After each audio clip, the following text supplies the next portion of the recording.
Hey everyone. Hope everyone's doing good. Had a good day. Forgive me in this video for it not being so technical. I was pretty tired. I had some dental work done and I was feeling a little foggy at this training session, but I'm grateful. Grateful I still showed up and got a nice little workout high going, and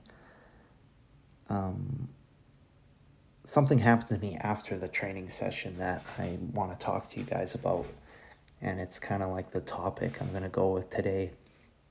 I know the other day I wanted to talk about efficiency and over intensity and how you learn that as you get older. But if you know me and follow my Instagram, you see that I eat more Vietnamese food than probably anyone on earth outside of Vietnam. And after my nice little workout, I was feeling good. I was going to go edit this video and ran into an energy vampire. It's the simplest way to put it. So there's this guy way in the back of the restaurant, 17 masks on, of course. Freaking hazmat suit on, you name it. And he's sitting there all bitter. I go in, I enjoy, I order. And there was a little bit of a rush right when I walked in, some takeaway orders and stuff like that. And I thought nothing of it. I'm chilling. I'm going to start putting these clips together. So you could feel this energy from across this big restaurant with this guy. And something happened. They didn't put his order in during that rush or whatever. And my appetizer came out, my beef salad rolls, then my noodle bowl came. And this guy blows up, okay? Not at me, but the staff. But he involves me, okay? I was here 25 minutes before him and I don't have my food, which he probably wasn't, just being so dramatic. And I'm coming off my training high. I mean, old Zemmer would have told him off right there. But I just kind of laughed on the inside and kept eating, kept editing, and thought it was over. They ended up, the poor Vietnamese people said, "Oh, sorry, sir, sorry," a million times. And they ended up getting his food. And thinking about it now, the guy sat there for as long as I was editing my video too after he was done. So he wasn't in a rush. He was just being an entitled bitch. Sorry for swearing. There's no other way to put it though. And so that's going to lead us into our topic today, is just complaining. And you guys, honestly, everyone's guilty of this, especially if you live in like a first world country. Everyone thinks they deserve better, which a lot of times we do, but it's the little things, the little complaints that just chip away at other people's positive vibes and energies that we all need to eliminate out of our life. Because when you're complaining about little insignificant bullshit, you can never be present and you can never have a positive outlook into your future, because you just keep reminding yourself of this resentment. And the honest truth is that no one gives a shit, especially complete strangers. But for some reason, things changed in the last few years and people think it's like their right to complain about everything. Everything. I mean, don't get me wrong, like the closest people in your life and who genuinely like know you and care about you and care about your situations. Like everyone has problems and everyone goes through terrible times. And the people closest to you, they're going to do everything they can to help your situation and help you. And those are the people you need around, because we all have problems. But if you just keep going back to insignificant little things, and you're one of these people that, it's 100 complaints a day, everything's wrong, it just becomes like white noise, like TV static to everyone around you. And I'm still trying to learn about energies, and I think all the training has really helped me understand and pick up on people's energies. But when you're complaining, you're expelling the same type of energy. It's like nails on a chalkboard, but out of your body. And these type of people, you need to avoid at all costs. And, sure enough, I kept editing, kept doing my thing. And, yeah, the worst part about it was that when he finished his meal, he felt so entitled that he needed to like come complain to me again, a complete stranger. And I'm not one of these MMA guys that has to walk around all day mean mugging everyone. I like to be nice. I smile. They say the best accessory you can wear is a smile. But I can change on a dime pretty fast when I don't like your energy and vibes. So he comes up to me, and this was a thing I loved about the Ukraine so much, was that you could be in like the busiest bar or restaurant and no one would come interrupt you or interrupt your friend group. I mean, by all means, if you're into a girl, go speak to her and do your thing and live your life. But walking on the street, getting somewhere, if you didn't need directions, or honestly needed help with something, you left people alone and they left you alone. So that's what I said to this guy, honestly. Like, old Zemmer would have just redlined with this dude and told him off. But all I said was, do you think people in the Ukraine care about your noodles? And I could just see this guy's brain like rewire through his eyes.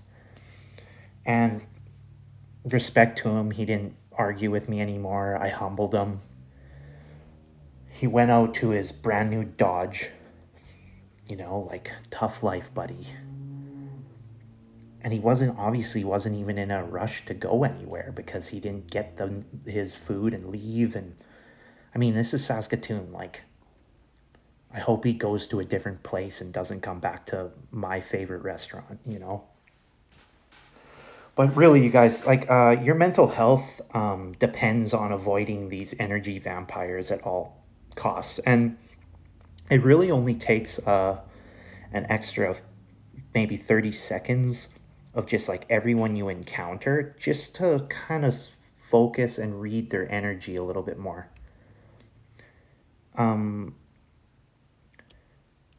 What popped in my head after this guy was a time when I was in Los Angeles at King's Main Camp, and we had a couple free hours to chill, and I went to go chill with a couple players on the roster, and these were some guys I actually played against for years in the Western Hockey League. One's a really famous goalie now in Philadelphia, and the guy I'm going to kind of talk about now is well, he was really, really famous in the Western League and put up huge numbers and played for the World Juniors and stuff. He had a dual citizenship. He was American and Canadian. But this guy, compared to me, I mean, this guy had his next 10 years set in stone. I had an amazing year, and there's a reason why I showed up to the deepest goaltending pool in the world at the time. You know, that's another thing I haven't complained about for many years, is that if I would have went to a different organization at the time, my story would have been a lot different.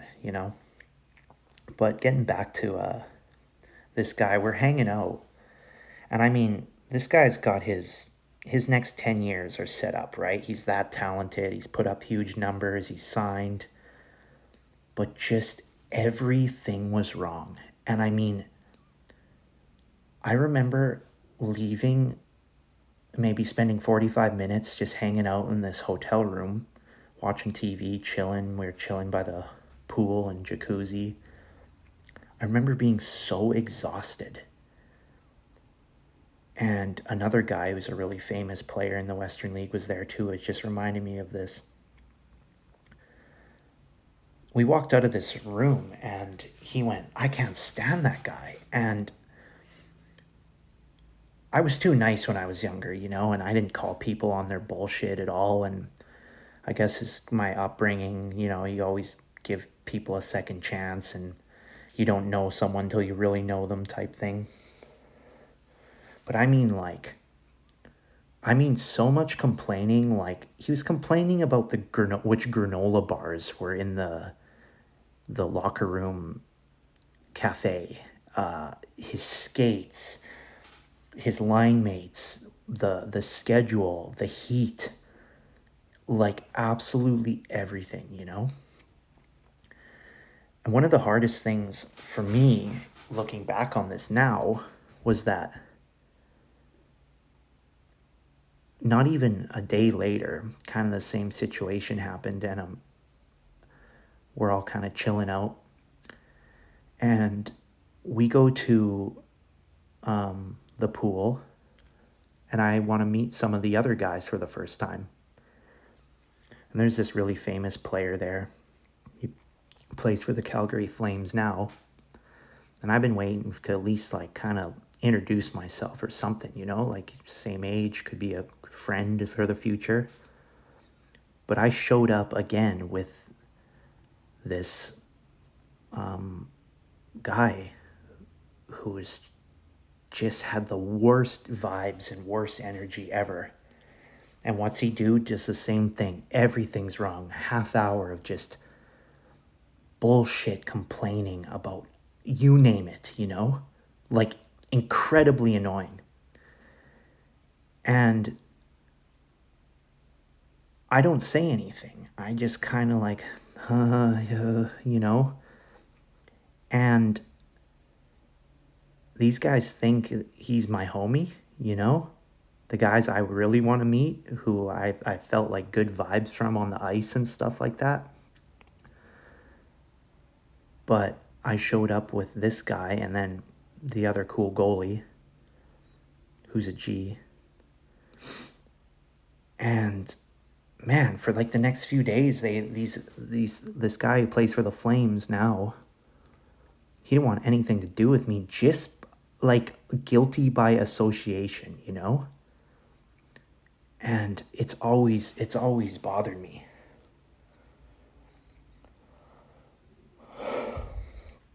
And then a day later, the yin and yang of life happens, and I get a chance to chill out with another famous ex-Western League guy who had a long career with the New York Islanders after. And he was a really high pick by the Kings. He was this undersized defenseman, but there was a reason why they picked him. It was because he was just such a good person compared to this other dude, Like, the poor guy's friend committed suicide like a month before training camp. And this was the first time in my life anyone had like shared with me that someone they knew that was really close to them took their own life. And it broke my heart, you know? But it also made me like, this is the guy I want to chill out with, you know? And I want to help him. I want to be there for him. He's so talented, and how can a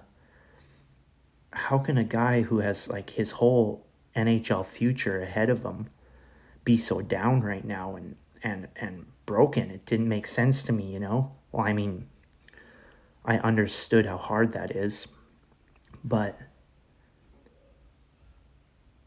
he was just a fantastic player in person. And if you're listening to this, Thomas, or you ever see this video, I'm really proud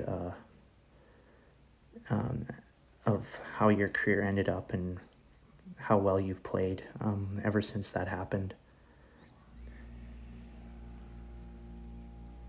But going back to the topic here of complaint and resentment, I actually have a tattoo on my leg. It's one of Miyamoto Musashi's life rules. And it's resentment and complaint are appropriate neither for oneself or others. So it means, pretty much what it means is like, if something is going wrong or something wrong happened to you and it's bothering you, but you actually have the power to change it, then by all means do so. But otherwise, suck it up and get used to it, buttercup. You feel me? Man the fuck up. Because resentment and complaint accomplish just nothing of value. But these manipulating people, these energy vampires, I call them, they want you to fall into like their traps and their problems. I don't know if it's a way for them to deal with it, but I think a lot of time people don't even know they're doing it. Some definitely do. Like the guy today knew. And he was testing me, and I called him on his bullshit. And I'm really glad I did, because old Zemmer, I mean, either I would have just got really pissed off about it when I was younger, or just kept it inside and let it ruin the next few hours for me until I did something to move on, right? And the only way to kind of counter this form of like attack from these energy vampires on your inner peace and mind is to honestly like not be bothered by it and not give a shit. And it doesn't mean you don't care. Like, people who are close to you, caring and helping people is the best thing ever. But if it's about just bitter little complaints that are constantly happening, you need to not let that shit bother you, and